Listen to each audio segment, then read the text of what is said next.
Been a while since. Good morning. Been a while since I assisted at the 8 o'clock mass. I didn't know so many people are up and around this time in the morning. In the town I grew up in, there was this big hill. I had big, wasn't long. It was only a couple hundred yards long, but it was steep,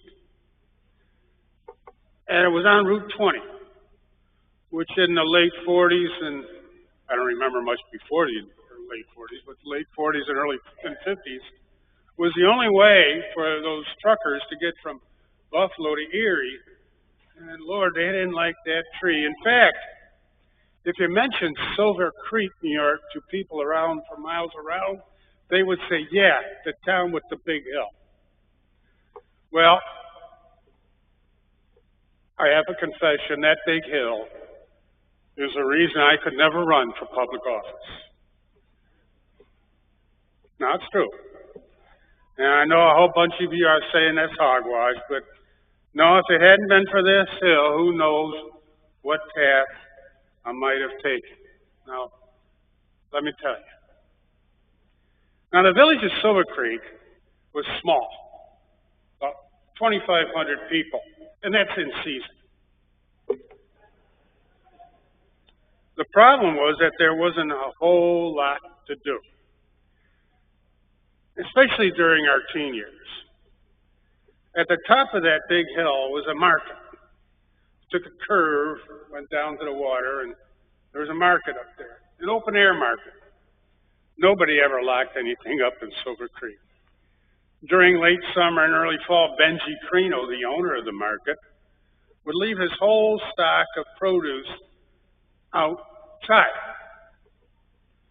Apples and pears and watermelons. Also, the police car used to park at the base of the hill.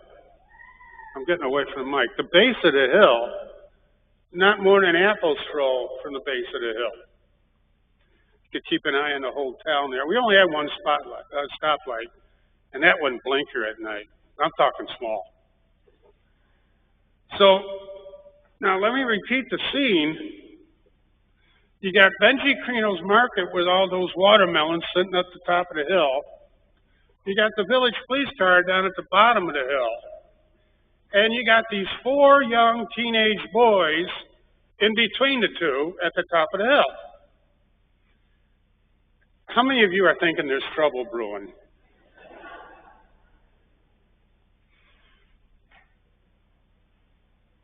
Now, I'm not sure what really happened. Honestly. Now, I know one of those guys came up with the idea. And I do know, though, that that village police officer sure did move that car quickly when he saw about 20 watermelons rolling down the hill toward him. And he may have been a small town cop, but he broke that crime ring up pretty quickly. Because he also happened to be, his name was Tony Saletta, and he was also like a second father to me, and his son was one of the guys in the four. I would never admit to being one or the other. I woke up the next morning and my mother said, "Get down here, Tony wants to talk to you." And I said, "Well, wow, he used to come over to the house quite a bit for coffee." But he was sitting in the living room and he stood up to his full height of 6'5", and he said, "John, what'd you do last night?" And believe me, folks, you didn't lie to Tony.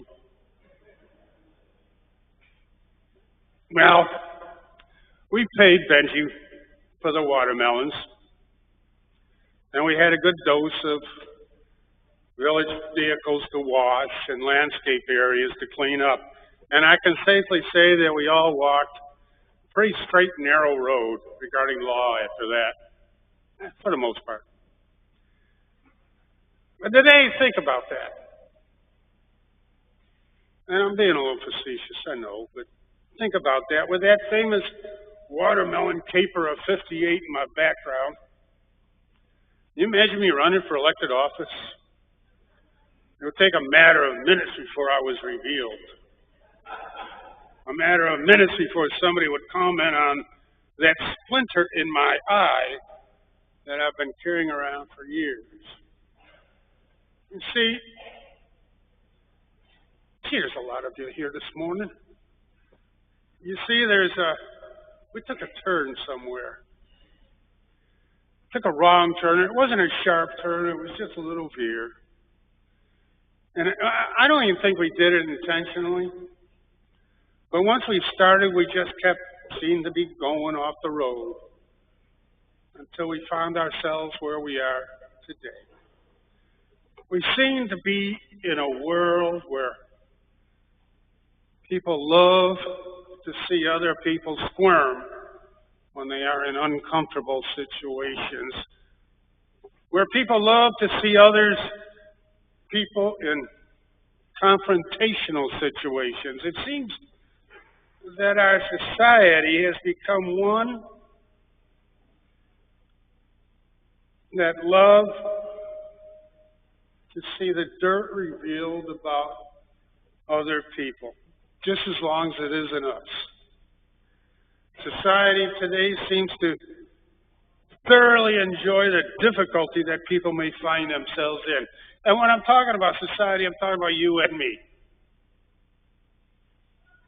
You know, television shows are highly successful because they set up confrontational situations between people. Newspapers, printed media, tease us with headlines about revealing the secret details. Remember Louis Armstrong? How many remember Louis Armstrong? Oh, come on now. Somebody got to be my age out there.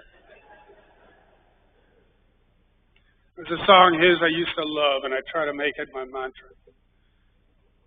It's a wonderful world. Remember that?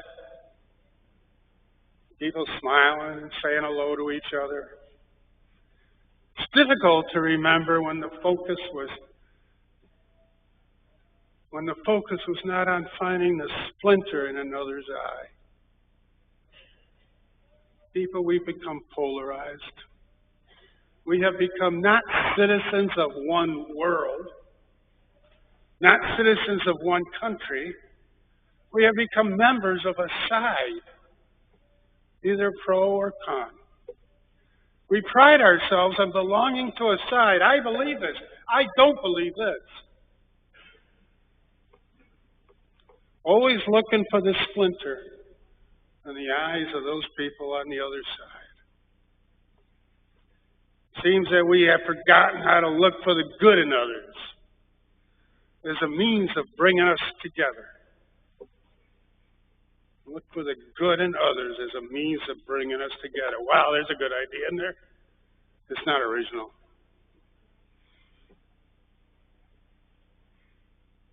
We cover our pleasure, afraid to reveal it when we see another having misfortune. Especially those who have been riding high. The higher they are, the more we see the love, the difficulties they may be having.